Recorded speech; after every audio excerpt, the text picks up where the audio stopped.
ഞാൻ ഇന്നലെ പറഞ്ഞൊരു കാര്യം, ഒരാൾ എല്ലാ ഇലക്ഷനും കയറി മത്സരിക്കാൻ നിന്നാൽ ജനത്തിനും പാർട്ടിക്കാർക്കും എടുപ്പുണ്ടാവില്ല. പാൽ സൊസൈറ്റി വന്നാൽ അതിലും കയറി മത്സരിക്കും. മുനിസിപ്പാലിറ്റി ഞാൻ അദ്ദേഹത്തിന് വ്യക്തിപരമായിട്ട് പറയാം, പക്ഷേ അദ്ദേഹം സീറ്റ് പിടിച്ചു വാങ്ങിക്കുക. സീറ്റ് പിടിച്ചു വാങ്ങി അപ്പോൾ ഇത്തവണ സ്വന്തം പാർട്ടിക്കാരെന്നെ പണിതിട്ടോ എനിക്ക് സംശയമുണ്ട്. കാരണം ഇങ്ങനെ എല്ലാ ഇലക്ഷനും കയറി സീറ്റ് മത്സരിക്കുക, ബാക്കി ആരോ പാർട്ടിയിൽ ഇല്ലാത്ത പോലെയാണ്. അദ്ദേഹത്തിൻ്റെ പാർട്ടിക്കാരാണ് പറഞ്ഞത് അദ്ദേഹത്തിന് വോട്ട് വേണ്ട, നോട്ട് മതി.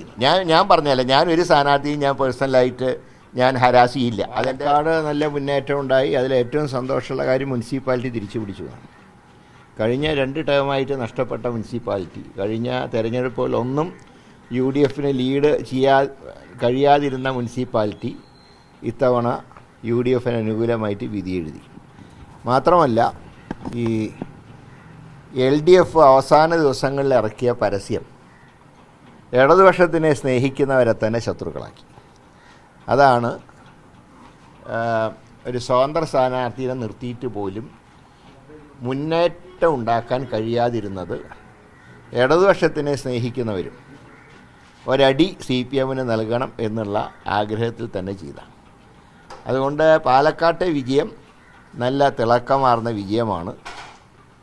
പക്ഷേ ചേലക്കരയിലുണ്ടായ തിരിച്ചടി പാർട്ടി ഗൗരവത്തിൽ തന്നെ കാണും. അതായത് നല്ല സിസ്റ്റമാറ്റിക് ആയിട്ടുള്ള വർക്കാണ് ചേലക്കരയിൽ കാണാൻ കഴിഞ്ഞത്. എനിക്കൊരു പക്ഷേ പാലക്കാടിനേക്കാൾ ഒരു സിസ്റ്റമാറ്റിക് ആയിട്ടുള്ള വർക്ക് കാണാൻ കഴിഞ്ഞ ചേലക്കരയിലായിരുന്നു. പാലക്കാട് വർക്ക് മോശം എന്നല്ല പറഞ്ഞത്, പക്ഷേ ഇതുവരെ ചേലക്കരയിൽ കാണാത്ത രീതിയിൽ നല്ലൊരു മുന്നേറ്റം UDF നടത്തിയിരുന്നു. പക്ഷേ കഴിഞ്ഞ ലോക്സഭയിൽ കിട്ടിയ നേട്ടം പോലും അവിടെ ഉണ്ടാക്കാൻ കഴിഞ്ഞില്ല. അപ്പോൾ ജനങ്ങൾ ഞങ്ങളെ നല്ല രീതിയിൽ ഞങ്ങളെ സ്വീകരിച്ചതോടൊപ്പം തന്നെ ഒരു വാണിംഗും ഞങ്ങൾക്ക് നൽകിയിട്ടുണ്ട്. ഭരണവിരുദ്ധ വികാരം എപ്പോഴും വോട്ടായി മാറണമെന്നില്ല എന്നൊരു സൂചന കൂടെ ചേലക്കര ഞങ്ങൾക്ക് നൽകുന്നുണ്ട്. പക്ഷേ ചേലക്കരയിലെ പരാജയം ഞങ്ങളൊരിക്കലും ക്ഷീണിപ്പിക്കുന്നില്ല. കാരണം 2001 വെറും 40 സീറ്റിലേക്ക് ഇടതുപക്ഷം ചുരുങ്ങിയപ്പോഴും ചേലക്കര അവരുടെ കൂടെയായിരുന്നു. കഴിഞ്ഞ ലോക്സഭയിൽ 19 എണ്ണത്തിലേക്ക് ചുരുങ്ങിയപ്പോഴും ചേലക്കര LDFൻ്റെ കൂടെയായിരുന്നു. പക്ഷേ UDF മുൻതൂക്കമുള്ള പഞ്ചായത്തുകൾ തിരിച്ചടി ഉണ്ടായിട്ടുണ്ട്.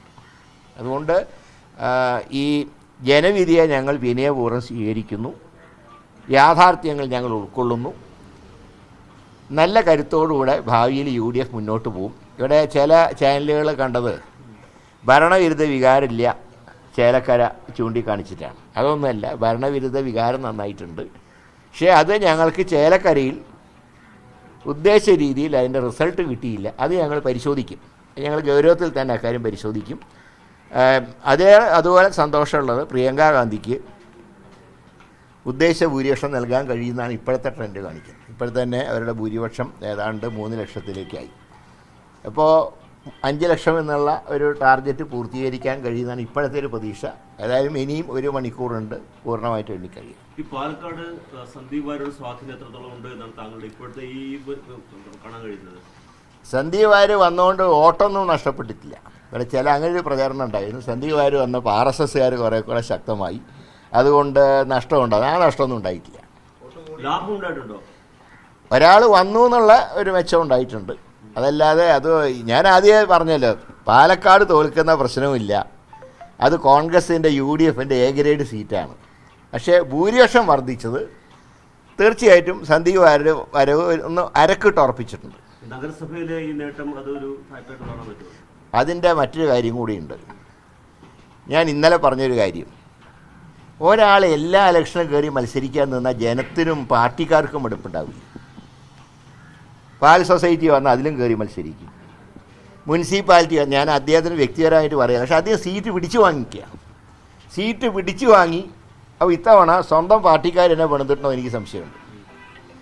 കാരണം ഇങ്ങനെ എല്ലാ ഇലക്ഷനും കയറി സീറ്റ് മത്സരിക്കുക, ബാക്കി ആരോ പാർട്ടിയിൽ ഇല്ലാത്ത പോലെയാണ്. അദ്ദേഹത്തിൻ്റെ പാർട്ടിക്കാരാണ് പറഞ്ഞത് അദ്ദേഹത്തിന് വോട്ട് വേണ്ട, നോട്ട് മതി. ഞാൻ പറഞ്ഞല്ല, ഞാനൊരു സ്ഥാനാർത്ഥിയും ഞാൻ പേഴ്സണലായിട്ട് ഞാൻ ഹരാസ് ചെയ്യില്ല. അതെൻ്റെ പോളിസിയല്ല. പക്ഷേ അദ്ദേഹത്തിൻ്റെ പാർട്ടിക്കാർ പറഞ്ഞത് എന്താ, നിങ്ങൾ ചാനലിൽ കൂടെയാണ് പറഞ്ഞത് ഇയാൾക്ക് വോട്ട് വേണ്ട, നോട്ട് മതി. അങ്ങനെ ഒരു സ്ഥാനാർത്ഥി മത്സരിച്ചപ്പോൾ അയാൾക്ക് സ്വന്തം പാർട്ടിക്കാരും പണി കൊടുത്തിട്ടുണ്ട്. നേരെ മറിച്ച് ഇടതുപക്ഷം ഈ അവസാനത്തെ പരസ്യവും വൃത്തികേടും ട്രോളി വിവാദമൊന്നും ഉണ്ടാക്കിയില്ലായിരുന്നെങ്കിൽ ഒരു പക്ഷേ രണ്ടാം സ്ഥാനത്ത് എത്താൻ കഴിഞ്ഞേനെ അവർ. അതുകൊണ്ടാണ് ഞാൻ LDF UDF മത്സരം എന്ന് പറയാൻ കാരണം, ഈ BJP സ്ഥാനാർത്ഥിനെ അവരുടെ പാർട്ടിക്കാരനെ എതിരായിട്ട് വോട്ട് ചെയ്യും. അതുകൊണ്ട് LDFന് സെക്കൻഡ് വരാനുള്ള ഒരു സാധ്യതയുണ്ടായിരുന്നു. പക്ഷേ പരസ്യത്തിലൂടെയും ട്രോളി വിവാദത്തിലൂടെയും അത് കളഞ്ഞു കുളിച്ചു. അതാണ് സംഭവിച്ചത്. ഏതായാലും റിസൾട്ട് ഞങ്ങൾക്ക് സന്തോഷം ഉണ്ടാക്കുന്നുണ്ട്. അതേസമയത്ത് ജനങ്ങൾ നൽകിയ ഒരു വാണിങ്ങും ഞങ്ങൾ ശ്രദ്ധിക്കുന്നുണ്ട്. ഈ രണ്ട് ജനഹിതവും മനസ്സിലാക്കിക്കൊണ്ട് ഞങ്ങൾ ഭാവിയിൽ മുന്നോട്ട് നീങ്ങും. ഏതായാലും പാലക്കാട് മുനിസിപ്പാലിറ്റി തിരിച്ചു പിടിക്കുക എന്നുള്ളത് ഞങ്ങളുടെ ഇപ്പോൾ ഒരു അഭിമാന പ്രശ്നമായിട്ട് മാറിയിരിക്കുകയാണ്. ലോക്കൽ ബോഡിയിൽ എനിക്കാണ് പാലക്കാട് ജില്ലയുടെ ചുമതല. അടുത്ത പാർട്ടി യോഗം കഴിഞ്ഞാൽ ഉടൻ പാലക്കാട് ജില്ലയിൽ ലോക്കൽ ബോഡി ഇലക്ഷൻ്റെ വർക്ക് ഞങ്ങൾ ആരംഭിക്കും.